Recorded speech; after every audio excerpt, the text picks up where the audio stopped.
சொல்லுக்கா. என்னடா பண்ற? நான் என்ன கடுத்தால சாணி எடுத்துட்டு மாடு மேய்ச்சிட்டு இருக்கிறேன். அங்க போய் இதுக்குதான் அப்பா உன்னை படி படின்னு சொன்னாரு. நல்லா படிச்சிருந்தீங்கன்னா நீயே என்ன மாதிரி நல்ல வேலைக்கு போயிருக்கலாம்ல. எல்லாருமே படிச்சு வேலைக்கு போயிட்டா சேத்துல யாரு காலி வைக்கிறது, அப்ப நீங்களும் சோத்துல எப்படி கை வைப்பீங்க? சரி சரி, நீயே விவசாயத்தை காப்பாத்து. சரி சரி, இந்நேரத்துல போன் பண்ணிக்கிறேன். ஒண்ணு இல்லடா, அப்பா செத்து 4-5 வருஷம் ஆச்சு. ஏன் சொத்தையெல்லாம் இன்னும் அப்பா பேர்லயே வச்சிட்டு இருக்கேன். உன் பேர்ல மாத்திக்கலாம்ல? அதெல்லாம் மாத்தினா போகுதுக்கா. அதுக்கு இல்லடா, நான் இருக்கும் போதே சொத்தையெல்லாம் உன் பேர்ல மாத்திக்கோ. எனக்கு இருக்கிற 3 பொண்ணுங்க 3 வாக்குல போயிருவாங்க.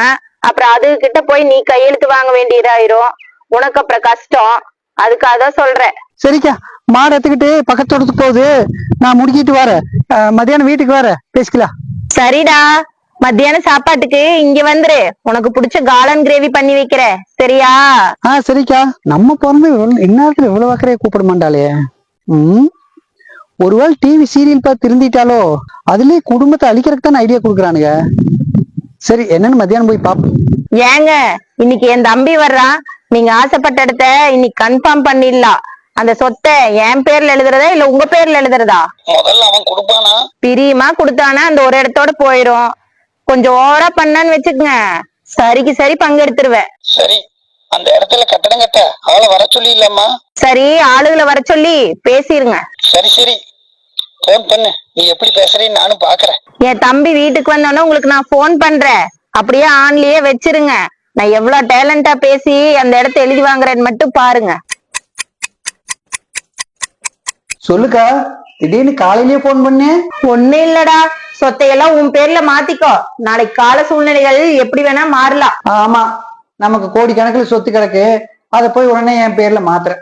அட போக்கா, இருக்கிறது 1 ஏக்கரா காடுமே, ரோட்டோரத்துல ஒரு 10 நிலம் இருக்கு, அதை போய் உடனே மாத்துக்கிறேன். அது இருக்கட்டு இரு. 1 சென்ட் நிலமா இருந்தாலும் அதை எதையும் சரியா பண்ணிக்கணும்டா. சரிக்கா, நீ என் மேல இவ்வளவு அக்கறைப்பட்டு சொல்றிய. சரி, மாத்திட்டாதான் போகுது. சரிடா, நாளைக்கே மாத்திக்கலாம். சரிக்கா. சரி, இந்த அக்காக்கு என்ன செய்ய போற? உனக்கு என்ன வேணும் கேளு. பெருசா எனக்கு ஒண்ணும் வேண்டாம். அந்த மெயின்ல ஒரு 10 சென்ட் இருக்குல்ல, அதை மட்டும் எனக்கு எழுதி கொடுத்துரு போதும். பாயிண்ட்க்கு வந்துட்டே பாத்தியா? இதுல என்னடா தப்பு இருக்கு? எங்களுக்கு அதுல பங்கு இருக்குல்ல, அதான் அந்த உரிமையில கேட்டேன். தாராளமா நீ எடுத்துக்கக்கா.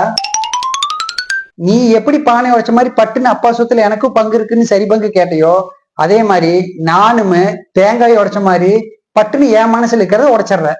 எதுவா இருந்தாலும் சொல்லுடா, அதான் எழுதி தரம்னு சொல்லிட்டீல்ல. இப்போ அப்பா சொத்துலயே பொண்ணுகளுக்கு சரி பங்கு இருக்குது அப்படின்னு சத்தம் இருக்கிறதுனாலதான் நீ என்கிட்ட பங்கு கேட்கறே, அப்படித்தானே? சரிக்கா, 2 பையன் இருந்தா சொத்தை எப்படி 2ஆ பிரிப்போமோ, அதே மாதிரி நாமளே அப்பா சொத்து இப்ப 2ஆ பிரிச்சுக்குவோம். ஓகேவா? சரிக்கு சமமா எல்லாம் வேண்டாம்டா, அந்த 10 சென்ட் நிலத்தை கூட அது போதும். இல்லக்கா, நான் மொத்தமாவே 2ஆ பிரிச்சுக்குவோம். சரி, உனக்கு எது சரின்னு படுதோ அதையே செய்ய. நான் என்ன வேண்டானா சொல்ல போறேன்? சரி, இப்ப நான் உனக்கு ஒரு கணக்கு சொல்றேன், இப்படி உக்காருவா. இப்போ நீ கேட்ட அந்த 10 சென்ட் நிலம் 40 லட்சம் ரூபாய் கடன் இருக்குது, அது உனக்கே தெரியும். கடன் எல்லாம் நீதான்டா கட்டணும். பொறுமையே கேளு. இப்ப நீ பொண்ணு கிடையாது, அப்பாவுக்கு பையன். சொத்துல சரி பங்கு கேட்டியல்ல. இப்போ 40 லட்சம் ரூபாய் இருக்கு, அதை 2ஆ பிரிச்சோம்னா உனக்கு 20 லட்சம் ரூபாய், எனக்கு 20 லட்சம் ரூபாய் வருது. இப்ப அந்த கடனை கட்ட 20 லட்சம் ரூபாய் நீ சீக்கிரம் ரெடி பண்ணிடுவேன், ஆனா என்னால முடியாது. அதனால அப்பா வாங்கின அந்த கடனை அந்த இடத்த விட்டே கட்டிடுவோம். அந்த இடமே அவளுக்கு தான் போகும். இல்லடா, பேசிட்டு இருக்கிறேன்ல, பொறுமையா கேளு. இப்ப இருக்கிற அந்த 1 ஏக்கராவை 2ஆ பிரிச்சுக்கோ, சரியா? இல்லடா, தோட்டம். நான் தான் பேசிட்டு இருக்கிறேன்ல, நான் பேசி முடிச்சதுக்கு அப்புறம் நீ பேசு, புரியுதா? இப்போ அப்பா உனக்கு பண்ணின செலவையும் நம்ம கணக்கு போடுவோம். உன் கல்யாணத்துக்கு 100 பவுன் நகையும் 10 லட்சம் ரூபாய் பொட்டிலையும் வச்சாங்களா? அதுவும் இல்லாம 1 லட்சத்துல முடிக்க வேண்டிய உன்னோட பிரசவ செலவை ஏதோ பெரிய ஆஸ்பத்திரியில தான் போய் பார்க்கணும்னு 5 லட்சம் ரூபாய் இழுத்துட்டாருல உன்னோட ஹஸ்பண்ட். இதுல உனக்கு பிறந்த 3 குழந்தைகளோட செலவையுமே அப்பா தலையிலேயே கட்டிட்டாங்க உன் மாமியாரு. அதுக்கான செலவு மொத்தம் 3 பேருக்கு 5 லட்சம் ரூபாய். உன்னோட பிள்ளைகளுக்கு காது குத்து திரட்டின்னு சீர் செஞ்சதே 3 பேருக்கு சேர்ந்து மொத்தம் 30 லட்சம் ரூபாய் செலவு பண்ணிக்கிறாங்க அப்பா. அது இல்லாம அந்த இடத்து பேர்ல இருக்கிற கடனுக்கு 40 லட்சம் ரூபாய்க்கு 3 வருஷமா 5 லட்சம் ரூபாய் நான் வட்டி கட்டி இருக்கேன். இதுல அப்பா கணக்குல 100 பவுன் நகையும் 70 லட்சம் ரூபாய் பணமும் வருது. இது அப்பா சம்பாரிச்சதுனால இதையும் நாம 2ஆ பிரிச்சுதான் ஆகணும். சரிதானுக்கா? பிள்ளைகளுக்கு செய்யறதெல்லாம் உங்களோட கடமைடா. கடமைதான். நீ சொத்துல பங்கு கேட்காம இருந்தீன்னா அது எங்களோட கடமை. இப்ப நீ சொத்துலயும் சரிபாதி பங்கு கேட்கறதுனால அது உனக்கு கொடுத்த கடன், அதை நீ திருப்பி கொடுத்துதான் ஆகணும். சரிக்கா, நாளைக்கே நான் டாக்குமெண்ட் எல்லாம் ரெடி பண்ணிட்டு வந்துடுறேன். அதே மாதிரி நீயுமே அந்த 100 பவுன்ல பாதி 50 பவுனுமே 70 லட்ச ரூபாயில பாதி 35 லட்ச ரூபாய் பணத்தையுமே கொண்டுட்டு வந்துரு. இப்ப எல்லாமே சரிசமா பிரிச்சாச்சு. அப்புறம் அம்மாவை நான் 3 வருஷம் பார்த்துட்டேன், நீயே 3 வருஷம் பார்த்துரு. அப்புறம் இதோட நம்ம கணக்கு வழக்க முடிச்சுக்குவோம். உன் வீட்டு விசேஷத்துக்கு நான் வருவேன், சாப்பிடுவேன், போவேன். அதே மாதிரி என் வீட்டு விசேஷத்துக்கு நீ வா, சாப்பிடு, போ. சரியா? நான் சொன்னதெல்லாம் உனக்கு புரியுதோ இல்லையோ, போன் லொட்டு கேட்டு இருக்கிற மச்சானுக்கு புரியுன்னு நினைக்கிறேன். வரட்டா? இனிமேல் புருஷனுக்கு புண்ணாக்கு வாங்கி கொடு, எனக்கு மாட்டு தீனி வாங்கி கொடு அப்படின்னு எல்லாம் கேட்க கூடாது. புரியுதா? என்னக்கா காலையில ஏதோ காளான் கிரேவியில செய்யறத சொன்னேன், எதையுமே காணா? சரி, அந்த கடனை நான் கட்டிக்கிட்டு அந்த 10 நிலத்தை உனக்கு எழுதி கொடுத்துருந்தா கொடுத்துருப்பியா என்னமோ. சரி, நான் வீட்லயே போய் சாப்பிட்டுக்கிறேன். என்னங்க? ஏண்டி ஒட்டு கேட்கறது தெரியாம வீணா நீ எல்லாரும் பாக்குற மாதிரி வச்சிருக்கிற? சரி, அதை விடுங்க. சொத்துல பங்கு கேட்டா நம்ம சொத்து வித்து தர மாதிரி சொல்லிட்டு போறாவ. சரிடா, இனி எல்லாம் நீ சொத்துல பங்கு கேட்காத.